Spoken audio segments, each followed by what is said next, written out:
Software developer David Johnson had built the customer management system from the ground up, but he'd never experienced his own company's tech support as a customer. When agent Monica Davis treated him like he was technology illiterate, David realized his team needed more than just coding lessons. Don't forget to subscribe, leave a like, and a comment before we start to learn more about what happened. TechFlow Solutions occupied 3 floors of a gleaming office building in Austin's tech corridor, their modern workspace reflecting the company's rapid growth from startup to industry leader. The company's flagship product, FlowMax CRM, had revolutionized customer relationship management for over 50,000 businesses worldwide, generating $200 million in annual revenue. David Johnson sat in his corner office on the 15th floor, surrounded by multiple monitors displaying lines of code, system analytics, and architectural diagrams. At 38, David was TechFlow's lead software architect and the primary developer behind FlowMax CRM. He had joined the company 4 years earlier when it was still a struggling startup, and his innovative approach to database optimization had transformed their product into an industry standard. Today, however, David wasn't calling the shots from his developer workstation. He was experiencing FlowMax from an entirely different perspective. As a customer of his own company's client, Martinez and Associates, a law firm that used FlowMax to manage their cases and client communications. David had been consulting for Martinez and Associates on weekends, helping them optimize their legal research processes.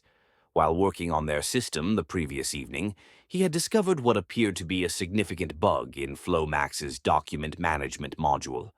Client files were occasionally becoming corrupted during large batch uploads, a critical issue that could compromise sensitive legal documents.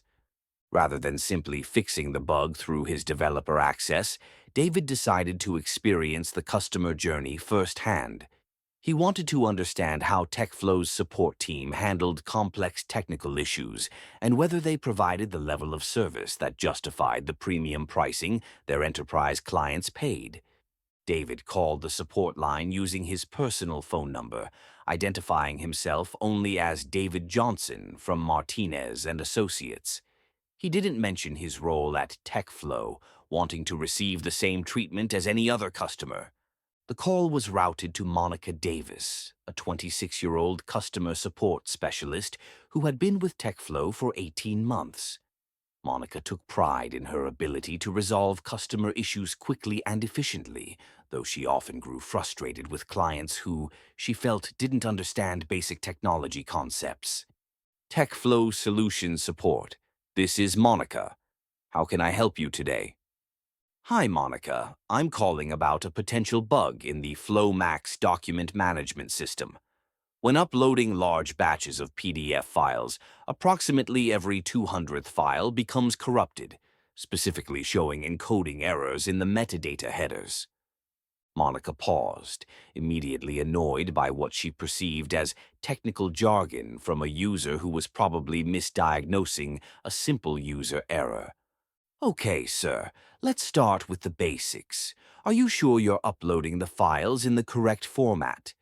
FlowMax supports PDF, Word, and Excel files, but they need to be under 25 megabytes each. I understand the file requirements, David replied patiently. The issue isn't file size or format. It's specifically related to batch processing in the document indexing service. The corruption occurs during the OCR preprocessing stage when... Sir, Monica interrupted, I appreciate that you're trying to help, but I need you to follow our troubleshooting protocol. Can you please tell me what error message you're seeing exactly? David took a deep breath. The error code is DMS-4471, which indicates a metadata parsing failure. But the underlying issue is in the batch processing queue when multiple large files are uploaded simultaneously. The system appears to be running out of buffer memory during the OCR analysis phase. Monica rolled her eyes, convinced she was dealing with someone who had Googled technical terms to sound smart. Mr. Johnson, it sounds like you're reading from some kind of technical manual. Are you an IT professional? I have some technical background, David said diplomatically. I'm trying to explain that this appears to be a software bug, not a user error. Look, Monica said with barely concealed condescension, I've been doing tech support for FlowMax for over a year, and I've never heard of the specific issue you're describing. It sounds like you might be confusing different error messages or misunderstanding what you're seeing. David felt his patience beginning to thin. Monica, I can send you screenshots of the exact error logs and system traces that show the memory allocation failure during batch processing. Sir, regular users don't have access to system traces or error logs. Are you sure you're not looking at something else? Maybe a browser error or a connectivity issue. I'm looking at the actual application logs from the FlowMax admin panel, David explained. Monica laughed dismissively. Mr. Johnson, customers don't have access to admin panels. That's only for TechFlow developers and system administrators. Are you sure you know what you're looking at? David realized he had revealed more technical knowledge than a typical customer would have, but Monica's condescending attitude was making it difficult to maintain his cover.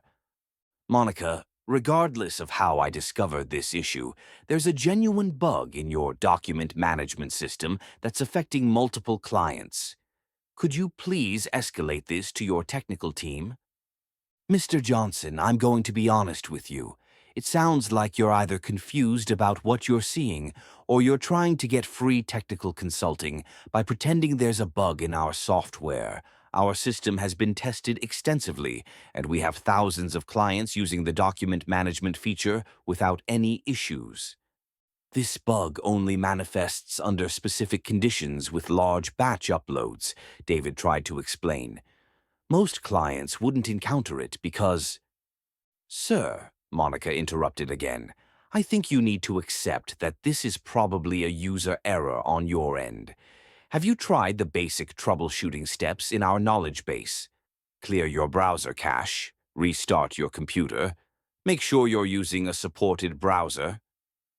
David closed his eyes, recognizing the standard tech support script that his own team used for genuinely simple issues. Monica, I've already verified all of those basic factors.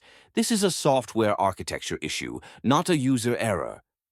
Mr. Johnson, with all due respect, I don't think you understand how enterprise software works. FlowMax CRM is used by Fortune 500 companies. If there was a major bug like you're describing, we would know about it. Have you checked your internal bug tracking system for reports of DMS 4471 errors? David asked. Monica hesitated. She wasn't sure how to check the internal bug database, and she didn't want to admit that to a customer. Sir, I don't have access to those kinds of internal systems.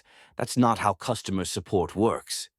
David realized that Monica didn't have the technical knowledge or system access to properly investigate his report. Could you please transfer me to someone on the development team or a senior technical support specialist? Mr. Johnson, our developers don't take customer calls. If you have a technical issue, it goes through our standard support process, which starts with basic troubleshooting. And if the basic troubleshooting doesn't resolve a legitimate software bug, then we would escalate it internally. But honestly, 99% of the issues customers think are bugs turn out to be user errors or configuration problems. David's patience finally snapped. Monica, I'm telling you there's a genuine bug in your software that could cause data corruption for your enterprise clients. Are you going to help me report this properly or not? Mr. Johnson, your attitude is becoming inappropriate. I'm trying to help you, but you're insisting on technical explanations that don't make sense and refusing to follow our troubleshooting process. My attitude, David said, his voice rising slightly. I'm reporting a critical software bug, and you're treating me like I'm an idiot who doesn't understand how to use a computer. Sir, if you can't maintain a respectful tone, I'm going to have to end this call. Monica, Let me be very clear. There is a bug in FlowMax CRM version 4.7.2, specifically in the document management system's batch processing functionality. The bug causes file corruption during OCR preprocessing when the system runs out of allocated buffer memory. This is a serious issue that needs to be escalated to your development team immediately. Mr. Johnson, I've explained multiple times that you don't understand how our system works. Customers don't have access to version numbers, buffer memory information, or OCR preprocessing details. I think you're confused about what you're seeing, and I can't help someone who won't accept basic reality. Basic reality, David said, his professional composure finally breaking. The basic reality is that I'm reporting a bug in software that I personally designed and developed, and your support team is too incompetent to recognize a legitimate technical issue. That's it, Monica said sharply. I don't know what kind of game you're playing, but claiming you developed our software is ridiculous. I'm ending this call now. Before David could respond, Monica hung up. David sat in his office, staring at his phone in disbelief. He had just been hung up on by his own company's customer support while trying to report a critical bug in software he had personally written. He walked down 2 floors to the customer support department, where Monica sat in a cubicle near the window, updating her call log with notes about the difficult customer who had wasted 20 minutes of her time with technical claims that made no sense. "Monica?" David said, approaching her desk. She looked up and saw a well-dressed black man in his late 30s. "Can I help you?" "Are you here for an interview?" "I'm David Johnson. We just spoke on the phone about the FlowMax bug." Monica's face went white as she processed what he was saying. You're the customer who just called?" "I'm also the lead software architect who designed and built FlowMax CRM," David said calmly. "And you just hung up on me while I was trying to report a critical bug in my own software." The conversations around them gradually stopped as other support agents realized something significant was happening. Monica stared at David, her mouth opening and closing without words coming out. David continued. "The bug I was trying to report is real. It's in the document management system, and it causes file corruption during large batch uploads. I discovered it while consulting for one of our clients, and I wanted to experience our support process as a customer would." Sarah Chen, the customer support manager, approached the scene. "David, what's going on here?" "Hi, Sarah," David said. "I just had an interesting experience with your support process. I called to report a software bug, and Monica here decided that I was too ignorant to understand technology, refused to escalate the issue, and hung up on me." Sarah's face went pale. "David, I'm so sorry. There must have been some kind of misunderstanding." "There was no misunderstanding," David replied. "Monica made assumptions about my technical knowledge based on, well, I think we all know what those assumptions were based on." Monica finally found her voice. "Mr. Johnson, I mean, David, I had no idea who you were. You didn't identify yourself as an employee." "Monica, why would my identity as an employee matter? I was reporting a legitimate technical issue. The problem isn't that you didn't recognize me. The problem is how you treated a customer who was trying to help improve our product." Other employees had begun gathering around, sensing the gravity of the situation. "Let me ask you something, Monica," David continued. "When I explained the technical details of the bug, why did you assume I was confused or lying?" Monica struggled to answer.